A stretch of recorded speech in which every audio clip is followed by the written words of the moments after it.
She said, "You'll never find someone like me." And for a while, I believed her. Maybe that was the curse, not her leaving, but her voice staying. Daniel stood in the wreckage of what used to be love, surrounded by photographs that no longer meant warmth. Sophia's scent still haunted the air, like something sacred turned sour. In that silence, he realized the truth. Maybe he wasn't supposed to find someone like her. Maybe he was supposed to find himself. The silence after Sophia's departure was not peace.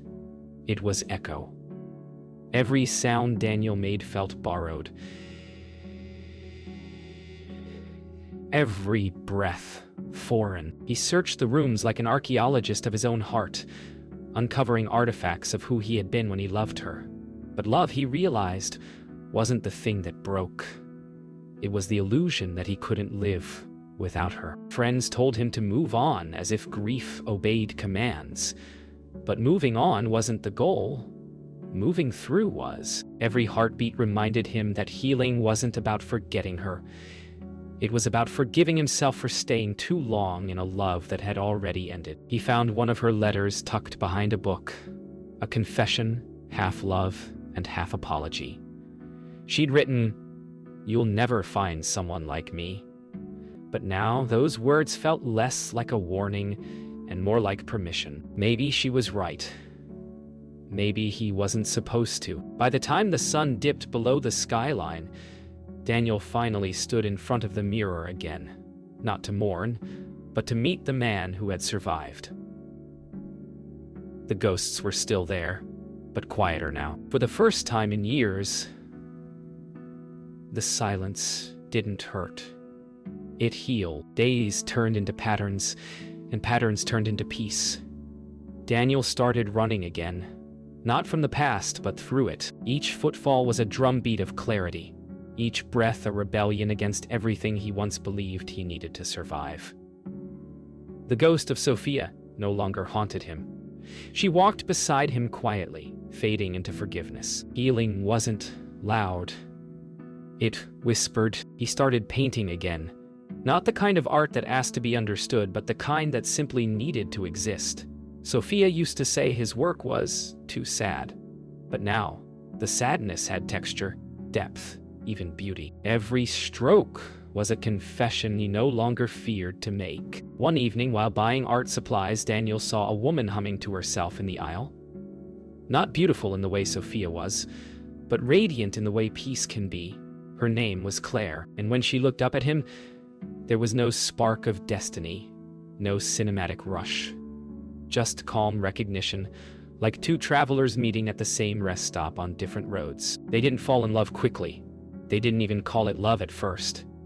They shared silence over coffee, laughter over shared mistakes, and the kind of conversations that didn't demand happy endings. Claire never tried to replace Sophia.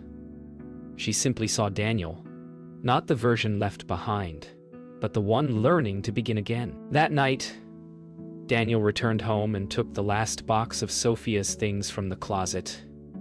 He didn't open it. He didn't need to. He simply placed it by the door and whispered, "Thank you." The past wasn't a wound anymore. It was a story, one he could finally finish without breaking. Time didn't erase Sophia. It reframed her. Daniel found himself thinking about her less as the woman who broke him, and more as the woman who forced him to evolve. Forgiveness came not as a sudden wave, but as a quiet tide washing over the shore of his heart. One evening, he realized he could say her name without pain. Just memory. Claire became his mirror, not to reflect who he was, but to show who he was becoming. She listened without trying to fix him, spoke without trying to fill the silence. It was in that stillness that Daniel realized love wasn't supposed to consume. It was supposed to coexist. A message arrived one morning, Sophia's name lighting up his phone again, years after silence. Just a single line. "I hope you're doing okay." Daniel smiled. There was no rush of adrenaline, no bitterness, only warmth. He typed back, "I am. Thank you." and meant it. That evening, Daniel and Claire took a walk through the city. The streets were alive with the hum of life, laughter spilling from open bars, headlights streaking across wet pavement. For the first time, Daniel didn't feel like an observer of his life.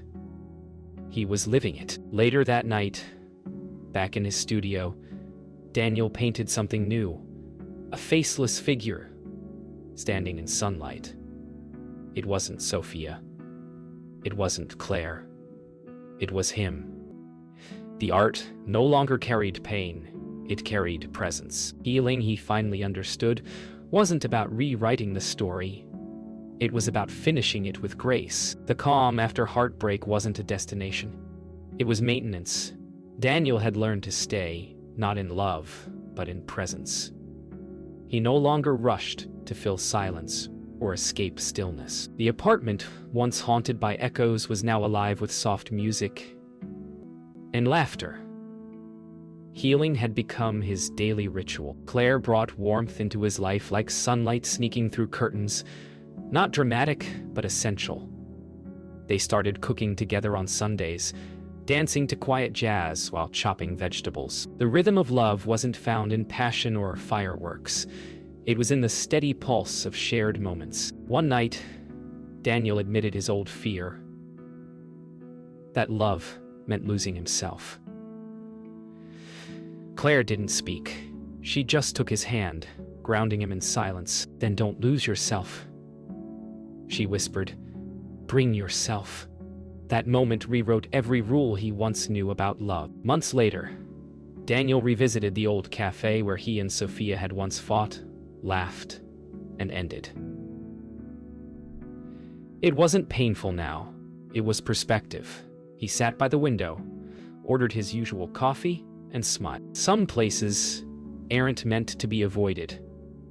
They're meant to be reclaimed. When he came home that evening, the apartment no longer felt like a reminder of who he lost. It felt like a celebration of who he'd become. Claire was painting near the window, music low, lights soft. Daniel looked at her, not as a replacement, but as a reflection of his healed self. Love, he realized, wasn't about never losing someone. It was about never losing yourself again. Healing doesn't announce itself. It sneaks in between sips of morning coffee and the sound of rain against the window. Daniel realized one morning that he hadn't thought about Sophia in weeks.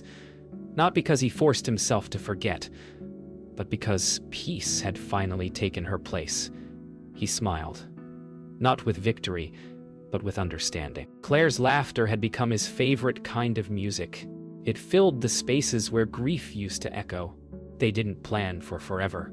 They simply lived for today. That was the beauty of second chances.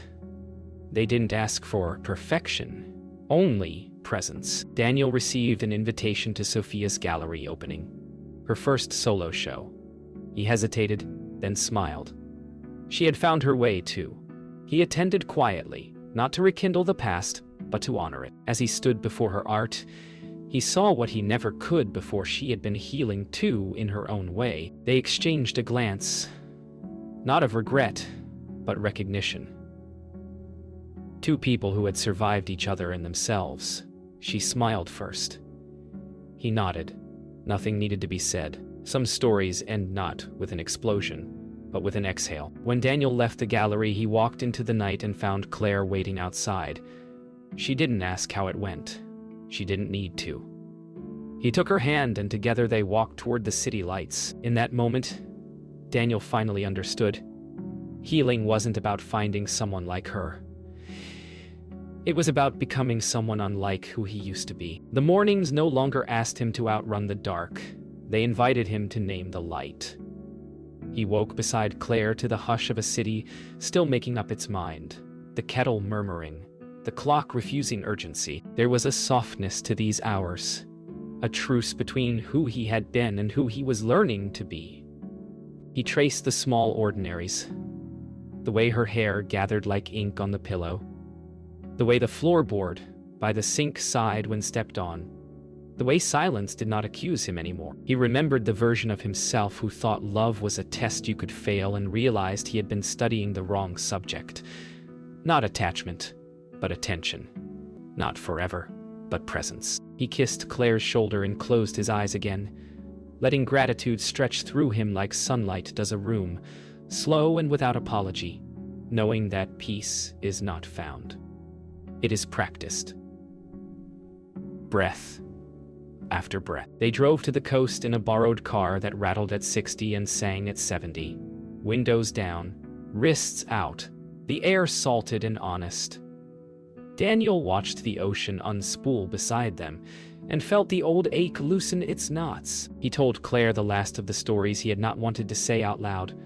The fight at the gallery, the half-packed suitcase, the way he once measured his worth by whether someone stayed. Claire didn't offer solutions. She offered shoreline. "You stayed," she said finally. Her smile turned toward the waves. "With yourself." The words didn't land like praise. They landed like permission. They walked the edge where water met land and let the horizon redraw their breath. He said the line, "You'll never find someone like me," and laughed. Not cruelly, but cleanly, as if tossing an old key into the sea, and remembering you had already changed the locks. The community center smelled like tempera and possibility. He taped butcher paper to tables, wrote the word experiment on the board, and watched strangers become brave with color. In the faces of his students, a chef between shifts, a retiree with a tremor, a teenager who spoke in yes-no and painted in galaxies, he recognized the sacred awkwardness of beginning again. He taught them how to layer light over dark, how to leave a mistake and call it texture, how to pause before declaring a piece finished and ask, what if there's more softness left? Mid-lesson, he felt something unhook inside, the realization that his healing had escaped the cage of his chest and entered the room, winged and generous. When a student thanked him for showing them the courage to stay with a painting past the ugly part, he nearly said, "You taught me first." Instead, he nodded, cheeks flushed with the kind of warmth that doesn't burn. It steadies. After class, Claire leaned in the doorway. The door itself propped by a paint bucket that had lost its lid and gained a second life. She watched him clean palettes the way some people watch sunsets, with reverence for an ordinary miracle. He had once thought love meant performing invincibility. Now he understood it meant being witnessed in the tender middle. He told her he still had days when memory tugged. A quiet undertow. She told him undertows don't win against someone who learned to float. They walked home slow, passing a laundromat where machines whirled like galaxies and a florist closing up, petals glowing in the last light. They didn't talk about forever. They talked about dinner, about whether the basil was still good, about the way the sky kept trying new blues. Love, it seemed, was a collection of small, correct choices repeated until they formed a life. Evening returned them to the sea, this time to sit instead of walk, to listen instead of narrate. They shared a thermos of tea and let the tide keep time. In the steady hush, Daniel thought of every version of himself that had carried him here. The man who begged, the man who broke, the man who learned to breathe. He did not disown them. He thanked them for their labor. The moon lifted like a vow no one needed to speak. Claire tucked her hand into his, and the gesture wrote a final sentence on a chapter that had taken years to complete. Not an ending, but an integration. He smiled at the horizon, not for what it promised, but for what it mirrored. A self finally wide enough to hold both the salt and the sweetness. When they rose to leave, he looked back once at the water and whispered a truth that felt both new and ancient. I did not find someone like her. I found someone like me. Years passed quietly, like pages turning in a book no longer rushed to be finished. Daniel had grown into someone even he barely recognized. Calm, sure, alive. Every scar had softened into a story. Every goodbye had become a beginning. Love no longer felt like survival. It simply was. One day, a letter arrived. Handwritten, elegant, familiar. Sophia had moved to another city, remarried, started anew. Her words were simple. "Thank you for teaching me what love isn't. I finally learned what it is." Daniel smiled and placed the letter in his journal, beside the first page he ever painted after she left. That night, Daniel told Claire about the letter. She didn't flinch or frown. She simply reached across the table and held his hand. There was no jealousy, only knowing. When love is secure, the past becomes just another brushstroke on the canvas of now. On their anniversary, Daniel and Claire returned to the same beach where he once stood alone. The wind carried laughter instead of silence. The ocean no longer felt endless. It felt like home. As the sun sank into the horizon, Daniel whispered softly, "Thank you for staying." Claire smiled. "Thank you for coming back." Later that night, Daniel stood before his easel for the last time that year. On the canvas, he painted not people or faces, but light, spreading, endless, alive. And beneath it, he wrote one line, "You'll never find someone like me." Then, in smaller letters beneath, "And that's the point."